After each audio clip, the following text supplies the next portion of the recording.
நண்பர்களே வணக்கம். உங்களை பாதிக்காத பாதிப்புகளுக்கு தாராளமாக நீங்கள் வரவேற்பு கொடுக்கலாம். ஏன்னா பாதிப்புகளை ரெண்டு வகையாக இருக்குது. இன்ஃப்ளூன்ஸ் பண்ணுறது நல்ல விதமாக நம்மளை கூட்டிகிட்டு போகும். இன்னொன்று ஒரு மாதிரி என்ன சொல்கிறதுன்னா புதை மணல் மாதிரி நம்மளை தாழ்த்துற அளவுக்கு அழுத்துகிற அளவுக்கான பாதிப்புகளும் உண்டு. அதனால் அதில் வைப்ஸ் அந்த பாசிட்டிவ் எனர்ஜி இருந்தது, வாழ்க்கையை நல்லா மேம்போக்காக முன்னேற்றத்துக்கு அடிகோலுதுன்னா அது மாதிரியான அந்த பாதிப்புகளில் நம்ம ஏற்றுக்க வேண்டியதுதான். அது இயல்பாக நடக்கிறது தான். பாதிப்புகளை பொறுத்த வரைக்கும் யாரையாவது நம்ம கூட ட்ராவல் பண்ணுறவங்க அதை பார்க்குறவங்கள பார்த்து நம்மளுக்கு ஒரு இருக்கும், அதை வச்சு ஒரு லட்சியம் வரும் இல்லைங்களா. அப்புறம் சில சேர்க்கைகள்னால வேறு மாதிரியான பாதைகளுக்கு போவோம். அது நம்மளை பாதிக்கிறதோட நம்மளுடைய குடும்பத்தையும் பாதிக்கும். அதனால் நம்மளுடைய மனசு தான் அதை பிரித்து அறிஞ்சிக்கிறோம். எது வேணும் எது வேண்டாம் அப்படிங்கிறது நம்மளுக்கு தான் அது புரியணும். இப்போ சிறு பிராயம், குழந்தை பிராயம். இப்போ குழந்தை பிராயம் எடுத்துட்டோம்னா அவங்களுக்கு ஒரு 10 வயசு 11 12 வயசு வரைக்கும் விவரம் தெரிஞ்ச வயசுலேருந்து ஒரு 6 வயசு அது மாதிரிலேருந்து நிறைய பாதிப்புகள் இருக்கும். அது அவங்களுடைய அந்த விளையாட்டு, அப்புறம் அந்த பார்க்குற அந்த கலர்ஃபுல்லான அந்த கலை நிகழ்ச்சிகள், அப்புறம் அந்த நண்பர்களோட சேட்டைகள், அப்புறம் ஃப்ரெண்ட்ஷிப், அப்புறம் டூர் போனது, அப்புறம் அந்த டீச்சர்ஸோட முக்கியமாக அதை தான் பார்க்கணும். அந்த டீச்சர்ஸோட இன்ஃப்ளூன்ஸ் அது நம்ம ரொம்ப முக்கியமாக சொல்லணும். இப்போ எனக்கு தெரிஞ்சது அப்படி ஒரு அந்த அந்த குழந்தைகளுடைய இயக்கம், அந்த குழந்தைகளுடைய அந்த பாதிப்பே என் வாழ்க்கை பாதையை மாற்றிடுச்சு. நான் முதல்ல அந்த ஒரு அந்த 12th முடிச்சுட்டு என்னுடைய இதில் யங் ஸ்டேஜில் ஒரு டாலிக்லாக் ஹார்பர் இதில் வேலை பார்த்துக்கிட்டு இருந்தேன். ஒரு ப்ரொஃபஸர் தெரிஞ்சு அவங்களுடைய பள்ளிக்கூடத்துக்கும் அப்போ அவங்க இதில் வேலை பார்த்துக்கிட்டு இருந்தாங்க, லைலா காலேஜில். அப்போ அவங்களுடைய ஒய்ஃப் வச்சுருக்க ஸ்கூல் நொங்கம்பாக்கத்தில் இருந்துச்சு. அப்போ அங்கே போய் ஜஸ்ட்டு ஒரு 3 நாள் தான் ஒரு ஹெல்ப் பண்ணுற மாதிரி. ஒரு டீச்சர் போனதுனால, ரிலீவ் ஆனதுனால, அவங்க வேறு ஒரு இதுக்கு கல்யாணம் ஆகி போனதுனால அதில் 3 நாள் டீச்சராக இருந்தேன். அப்போ அந்த குழந்தைங்களுடைய ஏக்கத்தை புரிஞ்சுக்கிட்டேன். அப்போ அந்த டீச்சர் பார்த்திங்கன்னா 1 வருஷம் தான் வேலை பார்த்துருக்காங்க. அப்போ அந்த அளவுக்கு அந்த டீச்சர் அந்த அந்த பள்ளிக்கூடத்தையும் அந்த பெற்றோர்களையும் பேரண்ட்ஸையும் அந்த குழந்தைகளையும் மனசளவில் ஆட்டி படைச்சிருக்காங்க. இப்போ எல்லாருடைய மூஞ்சிலையும் அந்த ஏக்கம் தெரியுது, ஐயோ இந்த டீச்சர் ஏன் போனாங்க, போயிருக்கக்கூடாது அப்படின்னு. அது எனக்கு ஒரு பெரிய ஒரு பாதிப்பாக போச்சு. அப்போ நான் போன வாழ்க்கை பாதையே வேறு. இதுக்கு எங்கள் அம்மா டீச்சராக இருந்தாலும் அந்த டீச்சிங் ப்ரொஃபஷனலை நான் தேர்ந்தெடுக்கலை. அப்போ இதில் நான் பார்த்து அந்த இயக்கத்தையும் அந்த இதையும் பார்க்கும்போது அந்த 3 நாள் இருந்த உடனே அதுக்கப்புறம் இவங்க இன்டர்வியூ வைக்கிறாங்க. அது போன அந்த டீச்சருக்காக இதுதான் ஒரு ஃபஸ்ட் ஸ்டாண்டர்டுக்குள்ள இது தான். அப்போ நானும் அந்த இன்டர்வியூவில் கலந்துக்கிட்டேன். அப்போ அதில் கேட்கப்பட்ட கேள்வி எனக்கு ஒன்று தான். நான் டீச் பண்ணேன், அந்த இங்கிலீஷ்லேயே டீச் பண்ணேன். அது ஒரு மெட்ரிகுலேஷன் ஸ்கூலு. அதில் ஃபஸ்ட் ஸ்டாண்டர்டு இது எல்லாம் பண்ணோடனே, எதுக்காக நீங்கள் இதை செலக்ட் பண்ணீங்க? இப்போ 3 நாள் உங்களை பார்த்துக்கிறதுக்கு உதவிக்கணும் அந்த குழந்தைங்களோட இருந்தீங்க, விளையாண்டிங்க, பாடம் சொன்னீங்க, எல்லாம் பண்ணீங்க, அப்ளிகேஷனை கொடுத்துட்டீங்க அதை கேண்டிடேட் மாதிரி அந்த டீச்சிங் ஸ்டாஃப் இதுக்கு. அப்போ சொன்னது ஒரே வார்த்தை அதான். அந்த டீச்சரை நினச்சி பார்க்கும். அந்த டீச்சரை நான் பார்க்கவே இல்லை, அது முகம் கூட தெரியாது. ஆனால் அந்த டீச்சரு விட்டுட்டு போன அந்த இடம் இருக்குது பாருங்கள், அது எப்படி சொல்லுதுன்னு தெரில. ஒரு பெரிய ஒரு நட்சத்திர இது மாதிரி, ஒரு நிலவு மாதிரி, ஒரு ஒய்யாரமான ஒரு இடத்த விட்டுட்டு போனாங்க. அந்த நாற்காலிங்கிறது சாதாரண நாற்காலியாக இல்லை, அந்த டீச்சர் உட்காந்துட்டு போன நாற்காலி. அப்போ அந்த நாற்காலியில் உட்காந்து ஆட்சி செய்யணும்னு நினைக்கிறதுனால போனேன். அப்போ அந்த ஆம்பிஷன், அந்த நோக்கம் ரொம்ப ஒரு உண்மையாக இருந்ததுனால எனக்கு அந்த இடம் கிடச்சிது. அப்போது ஏறக்குறைய எனக்கு 30 வருஷத்துக்கு மேலேயே இந்த டீச்சிங் ஃபீல்டில் நிலைக்கிறதுக்கு அப்போ அந்த அடிப்படை பாதிப்பு ரொம்ப முக்கியம். அதுதான் ஆரம்ப கட்டம். அதுலேருந்து அப்படியே ஒவ்வொரு இதாக போய் படித்து எங்கே வந்தேன்னா மேல்நிலை ஹையர் செகண்டரிக்கு பாடம் நடத்துகிற அளவுக்கு வந்தேன். அப்போ அதனுடைய ஆரம்ப தாக்கம் வந்து எனக்கு அது நல்ல தாக்கமாக முடிஞ்சுது. மனசோட தாக்கம் அப்படின்னு நினச்சிட்டோம் அப்படின்னா ஒரு பெரிய லட்சியம், ஒரு பெரிய மதிப்பீடு, அதுக்காக வந்து பெரிய போராட்டம், ரொம்ப லாங் டைம், அதாவது 20 வருஷம் 25 வருஷம் அந்த மாதிரி இதை கூட தேவையில்லை. போகிற போக்கில் அந்த ஃப்ளாஷ் மாதிரி சில விஷயங்களை வந்து நம்மளால் வந்து அதை வந்து கிராஸ் பண்ணி போக முடியாது. மனசில் வந்து அப்படியே ஒரு பாசி மாதிரி பச்சுன்னு பிடிச்சிருக்கும். அது மாதிரி இதை கூட நம்ம வந்து பாதிப்புன்னு தான் சொல்லணும். அதில் நல்ல டைப்பாக இருந்ததுன்னா அது வந்து குட் திங்கிங் அப்படின்னு நம்ம நினச்சிக்கிற வேண்டியது தான். சமீபத்தில் இந்த ஒரு படம் பார்த்தேன், மின்மினின்னு ஒரு படம். ஏஆர் ரஹ்மானோட மக வந்து மியூசிக் பண்ணது, நல்லா தான் இருந்தது படம். அப்போ அதில் என்னென்னா இந்த ஒரு அந்த பின்னாடி உள்ள அந்த குழந்தைங்க வந்து படிக்குது ஒன்றா ஒரு கான்வெண்ட்டில், அப்புறம் வளர்ந்து பெரிய இதாகிடுது, ஒரு லட்சியம் மாதிரி ஒரு இது இருக்குது. ஹிமாலயாஸில் வந்து ரோட்வேஸில் வந்து பைக் இதில் வந்து போயிட்டுருக்காங்க. அப்போ அது வந்து இன்டர்வலுக்கு அந்த பின்னாடி வர்ற இது ஃபுல்லாகவே வந்து அந்த ட்ராவல் இதை வச்சு எடுத்த மாதிரியே இருக்குது, அந்த பயணத்தை காட்டுற மாதிரியே இருக்குது. அப்போ அதில் ஒவ்வொரு இடமா அவங்க போயிட்டே இருக்கும்போது ஒரு இடத்துல வந்து தங்கி அந்த டீலாம் குடிச்சிட்டு அந்த கடையில் இதெல்லாம் வாங்கிட்டு இது பண்ணும்போது, அப்போ அந்த நேபாளி மாதிரி இருக்கிற அந்த பையன், க்யூட்டாக இருக்கிற அந்த சின்ன பையன் வந்து அந்த அவங்க ஒன்றா படித்த ஆனால் அந்த ஒன்றா படித்த அவங்க 2 பேருடைய இதுக்கும் வந்து ரொம்ப இதாகிடுறான், மனசுக்கு ரொம்ப பிடிச்ச சின்ன பையனாகிடுறான். அப்போ அவனோட இது பண்ணிவிட்டு அப்போ அந்த பையனுக்கு வந்து அந்த குட்டி பையனுக்கு வந்து பைக்கில் ட்ராவல் பண்ணணும்னு ஆசை. அப்போ கூட வந்து அந்த பையன், அந்த யங்ஸ்டர், அந்த இளைஞன் வந்து, அதாவது அந்த ஹீரோ வச்சுக்கிட்டோமே, அந்த பைக்கில் அந்த பையனை கூப்பிட்டு போய் அப்படி ரவுண்ட் அடிச்சுட்டு இது பண்ணிவிட்டு வந்துடுறோம்.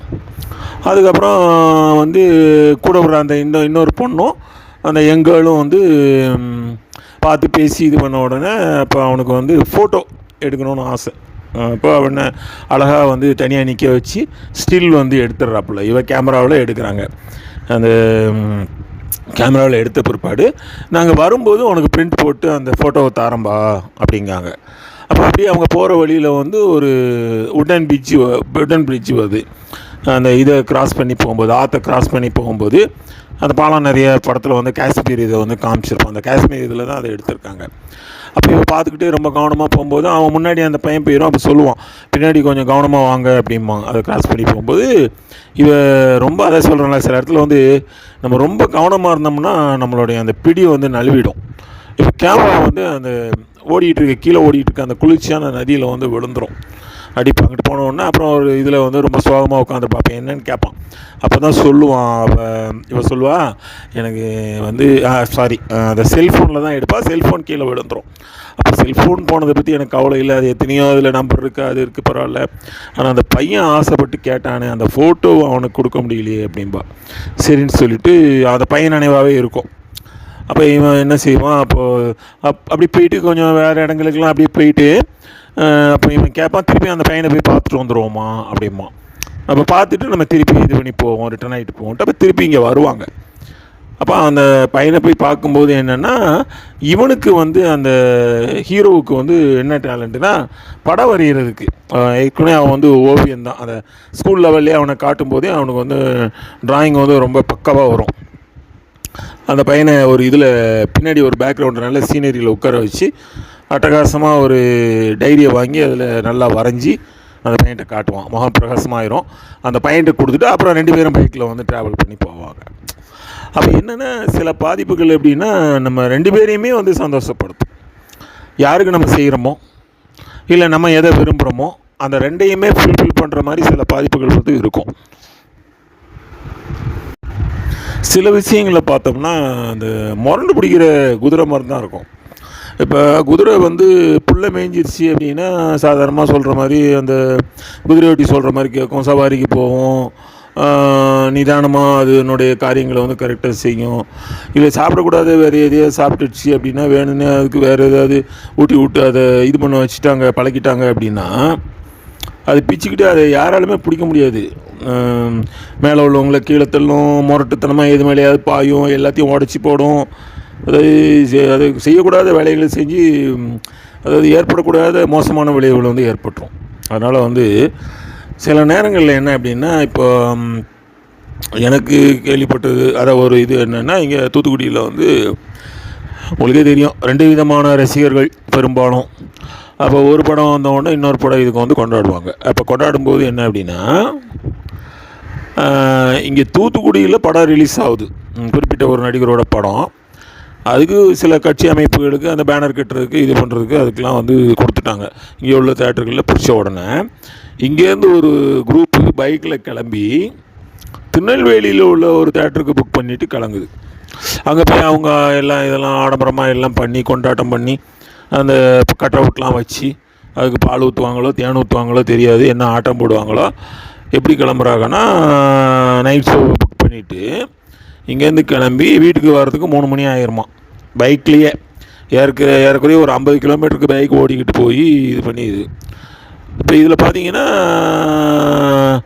25 வயசுலேருந்து 35 வயசு உள்ள அந்த இளைஞர்கள் சொல்லலாமா, அவங்க இருக்காங்க, வேலைக்கு போகிறவங்க, காலேஜ் படிக்கிறவங்க, அதெல்லாம்.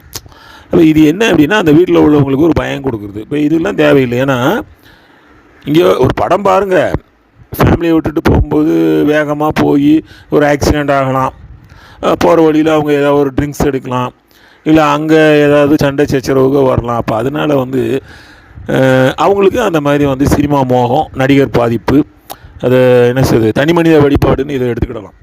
அப்போ நல்ல விஷயங்களில் அது பின்னாடி போகிறதுல வந்து தப்பு இல்லை. இதே மாதிரி தானே நம்ம வந்து இந்த ஆல்கஹால் குடியையும் சேர்க்கணும், அப்புறம் இந்த ஆன்லைன் சூதாட்டங்களையும் சேர்க்கணும். ஏன் செல்ஃபோன் அடிமைகள், இப்போ ஒரு செல்ஃபோனை வந்து நம்ம பயன்படுத்தி நல்ல விஷயங்கள் செய்கிறோம், படிப்புக்கு பயன்படுத்துகிறோம், விளையாட்டுக்கு பயன்படுத்துகிறோம், அறிவு விருத்திக்கு பயன்படுத்துகிறோம், ஓகே.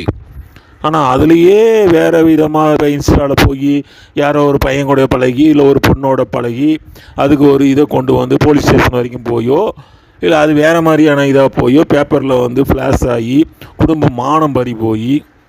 அப்போ இது வந்து நம்மளுக்கு வந்து மனசு வந்து கட்டுப்பாட்டில் வந்து இருக்கணும்.